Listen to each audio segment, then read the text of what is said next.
Hello everyone, it is time for us to have another installment, moving my chair, of connecting with your cards more. This is the Phases and Forest Oracle deck. I created this deck and released it here in 2024.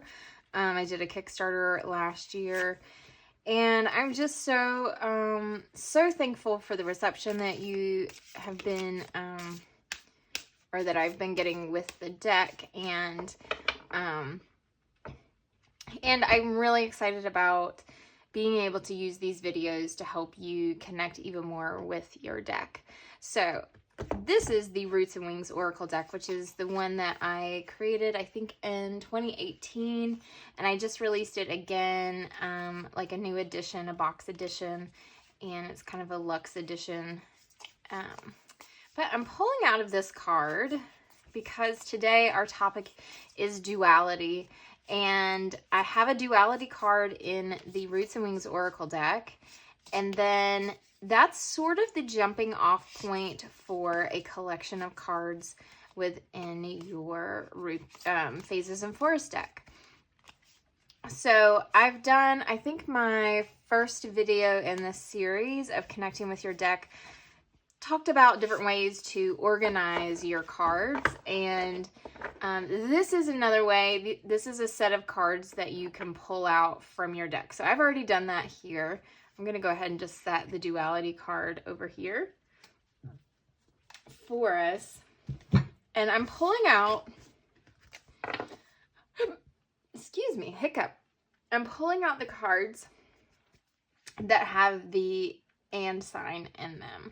So we've got 1, 2, 3, 4, 5, 6, and 7. So there's 7 of those that fit this category. Let me see if I can pull them all out down here for us.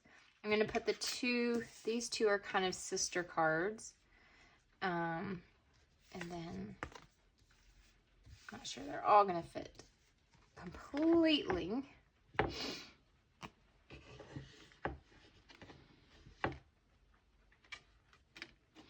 Let's rearrange everything. There we go. There we go. Here they all are. So we have 7 within this category of duality.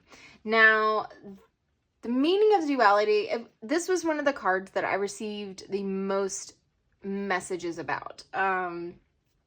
Just wanting to kind of have a little deeper understanding. In the booklet for Roots and Wings, it says, we are complex. Our desires seem incompatible. Accept overlapping, I can't read. Accept overlapping contradictions and find the place where they blend to create a new color.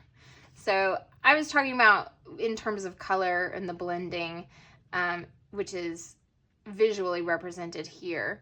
But another way to think of it is the simultaneous embodiment of contradicting feelings and emotions. I'd put my notes down over here. It's always better when I have notes. So if you'll see here, I have hide and seek, and these aren't always like very controversial contradictions within these cards, but I'm going to go into it deeper. I have hide and shine, giving and receiving, seek and find, courage and fear, bound and boundaries, growth and kindness, loneliness and empathy. So it's common, yet sometimes uncomfortable, to accept or acknowledge how we can experience and embody opposites at the same time. So, for example, the ending of a time and a place, if you're moving, changing experiences, can be felt with extreme sadness and at the same time a feeling of excitement for the future. This is the dichotomy. The two things are true at the same time. So let's go through these cards one by one. The beauty of these cards, I think, within the deck is they have a lot of flex in interpretation depending on the day when you pull them and how you feel and react and want to dive into it. So let's start first with loneliness and empathy. So these two cards actually kind of go together at the same time. The growth and kindness and loneliness and empathy. I remember thinking a lot about how sometimes when we're feeling loneliness, and loneliness is something that's not necessarily based on, are we around people, are we alone? Loneliness is a feeling all in itself that has nothing to do exactly with our circumstances, but it is a strong emotion and a feeling. So I'm asking you here to think of whether you relate to the word loneliness or having empathy. This drawing particularly it is two different things. So when I think of the word loneliness, I'm thinking of that that feeling when you're alone. Not necessarily, see, I'm already contradicting myself, but when you're feeling lonely, sometimes there's that lack of being able to, and it's not a reality, but it's the lack of having the ability to see how you're connected and to see how you are loved. There's usually also some aspects of some inner dialogue that can be unhealthy and that can lead us down a path of feeling disconnected. And so in contrast, I have these vines that are coming down from the rays of the sun. And I always like to think of the rays of the sun as our energy that we're able to harness and to feel. And so this is kind of representing that feeling, that hug, that warmth that you can connect to. And so empathy is that ability, and it's almost a power and a beautiful way to dive in and connect with someone and to try to see the world through their eyes, through their experiences.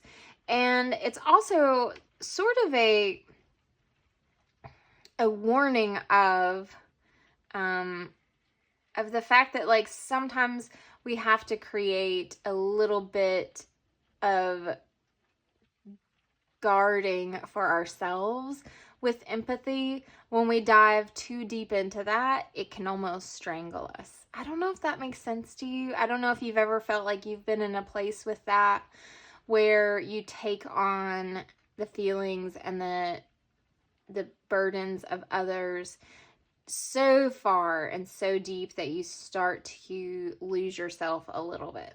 So those are two very different meanings on the same card. I have this single, this flower is a Gray's lily, and these are known for growing up on Roan Mountain. They're kind of a rare and endangered lily up here.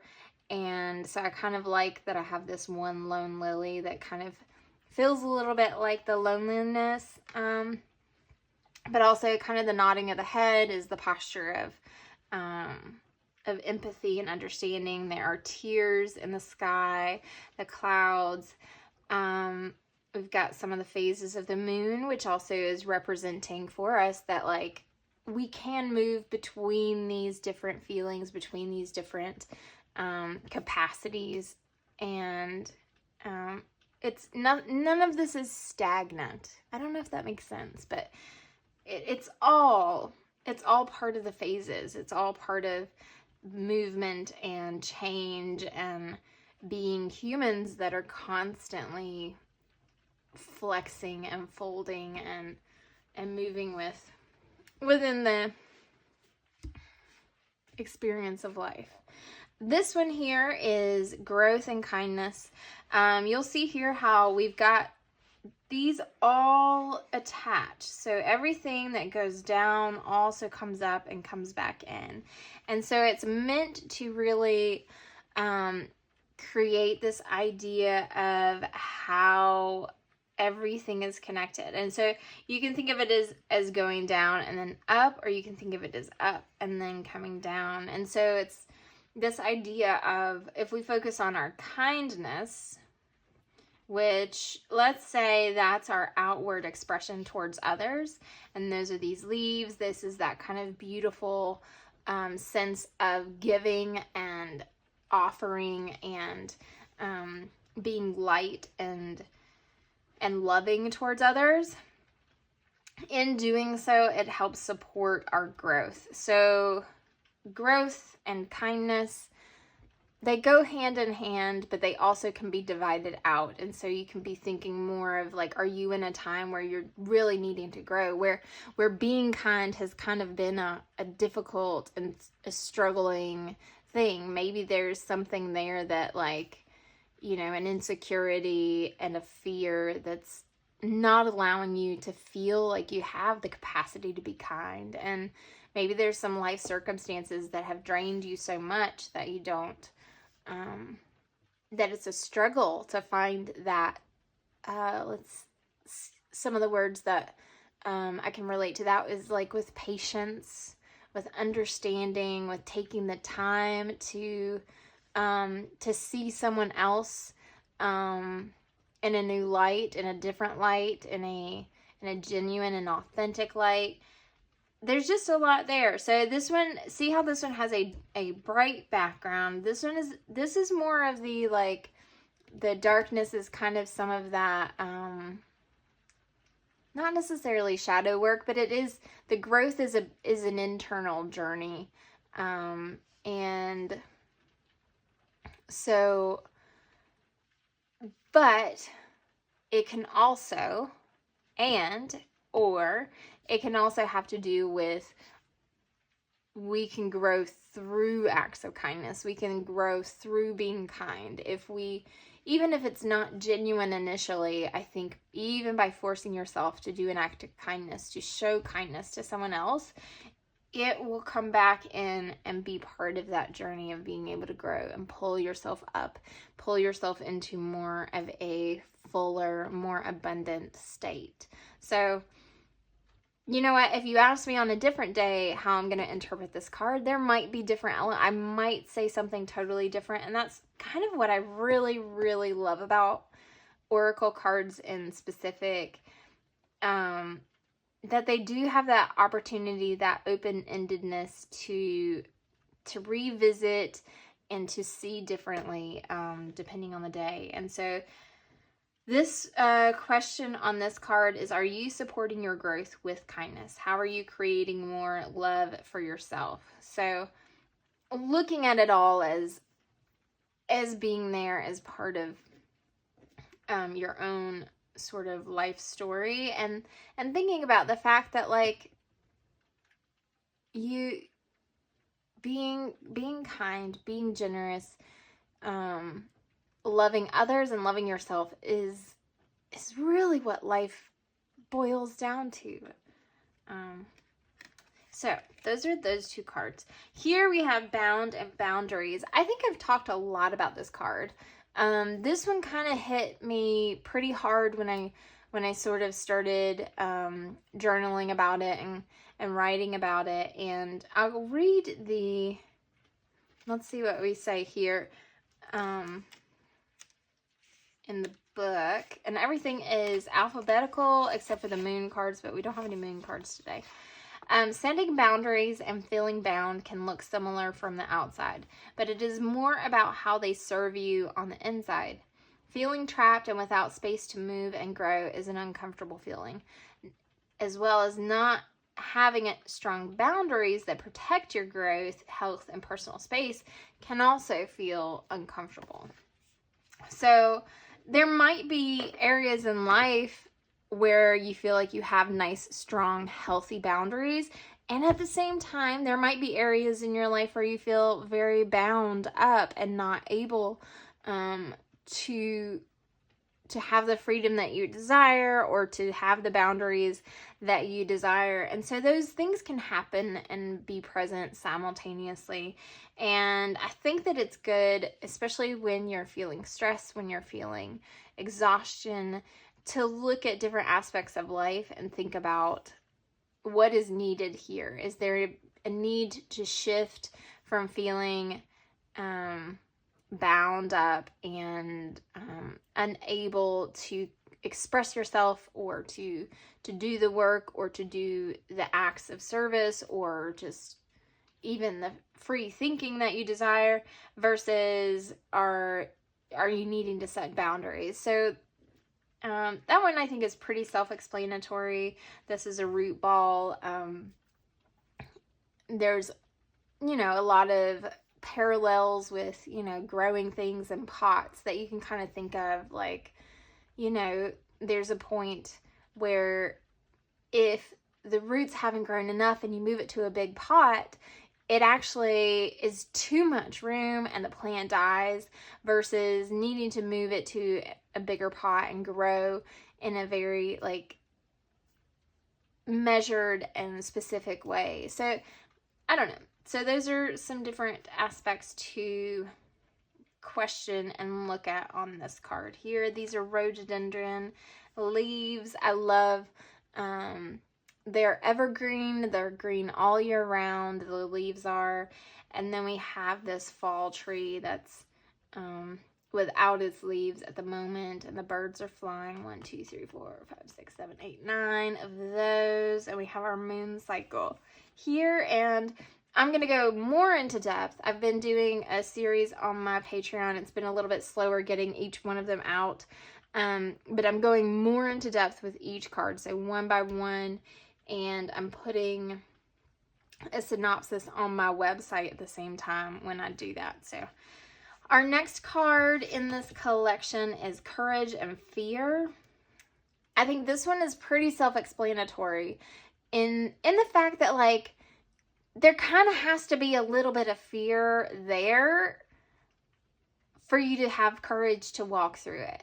But at the same time, you can just be in your state of fear, not making it to that kind of precipice of courage. So I think that this is one of my favorite cards. It's the May apple. It's shielded under its leaves, but it's beautiful. You know, it has a lot of stages. And this is the rue anemone. We have our moon cycle. We have a bumblebee ferns. These are resurrection ferns, which are also, they're called resurrection ferns because they'll go through a period where they look dead, and you're like, oh, that's gone. But when the conditions are right again, they just spring right back up. And I think that all goes into courage and fear really beautifully. We've got the Blue Ridge Mountains here. This whole deck was created within these mountains and inspired by the plants that are native here. And so that is one of my most favorite cards. Here we have the pileated woodpecker of Seek and Find, and the same thing is like, think about that and or also think about that duality of, there can be aspects of life where you feel like you're not finding answers and you're still seeking, but there can also be aspects of life at the same time where you feel like, yes, I'm very secure here. I feel like I know what is going on here. I don't feel like I'm having to seek out anything in this area. And, you know, with the moon cycle here is kind of that reminder of everything is cyclical. We have the winter tree. We have, these are the oyster mushrooms down here. And I love watching the woodpeckers out the window, specifically the pileated. They're so large, and just the way they swoop through the woods and have a very direct target. And they're always kind of looking, you know, they're looking for their meals, and yeah, that's why he's there. I love that card. Here is Hide and Shine. And for the hide, I have the morel mushrooms. That's what they're supposed to represent. Because they really are hard to find. Unless you really know where your patches are and you just kind of know where to go back to every year. Or at least for me. You might be one of those people that can find them with ease. But for me, I find that, like, especially if I'm in a new area looking for morels, they hide, they blend in. They're made to kind of look like the leaves on the ground. And so as the shine, I have the fire pink flower. And a lot of times it is, usually when I see them, they are kind of along the river. They're in the sun. They're kind of like, yeah, they're showing off. And their blooms last a long time in comparison to the ephemeral flowers. And you know, there are some times when it feels appropriate to take the back seat, you know, and just kind of be more supportive and there in thought and not in sight. And then there are other times when it is your time to take the forefront, to take credit, to be seen and heard. And yeah, that card speaks to me a lot. I've said that about all of them, and that's going to be true because I made them all. So this card, the giving and receiving card, this one really hits home to me also. I'm going to say it again, because I feel like I've always struggled with feeling comfortable receiving. But one of the things that I think my mom, she was the one that said this to me the most, is like that by receiving and receiving gladly, it's giving the other person that is giving such joy. And by like pushing away someone's gifts or someone's help, or when someone offers to be a part of your journey, you kind of rob them of the joy of giving. And so when I heard that, it did make me kind of stop and think, okay, this isn't all about me. You know, when you feel uncomfortable, or you're like, no. You know, like when you kind of push that away, like, oh, that's too generous, that's too kind. And instead, when you allow yourself to sort of think of it as like, this will make their day, being able to make my day. You know what I mean? Like, it's this cycle of, we go back to kind of kindness and growth. It's all connected.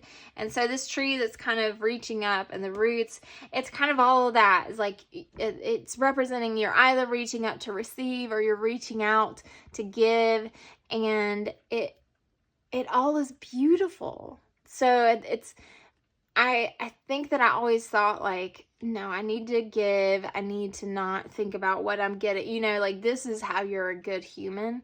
And, you know, really it is about allowing us to all be a part of connecting in that beautiful cyclical way of giving and receiving.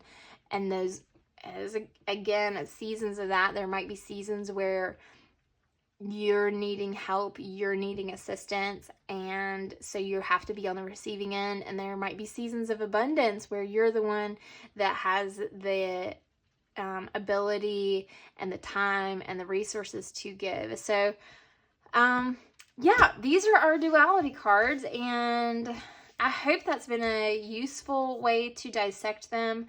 I really would love your comments, your questions, because like I was saying, like, you know, I'm reacting to the cards in this moment, in this time, and, you know, catch me tomorrow, I might say a totally different thing. So I love that we can all sort of lean into them and see them and share our different perspectives and gain something a little bit more from each other. So please help me kind of help us all by sharing how you read these and connect with these. And I am just so thankful for you, and can't wait to share the next deep dive into the cards. So if you have a question of something that's kind of been on your mind with your deck and you'd like me to dive into that, please leave that in the comments below and I'll make sure to add that to the list. All right, bye y'all.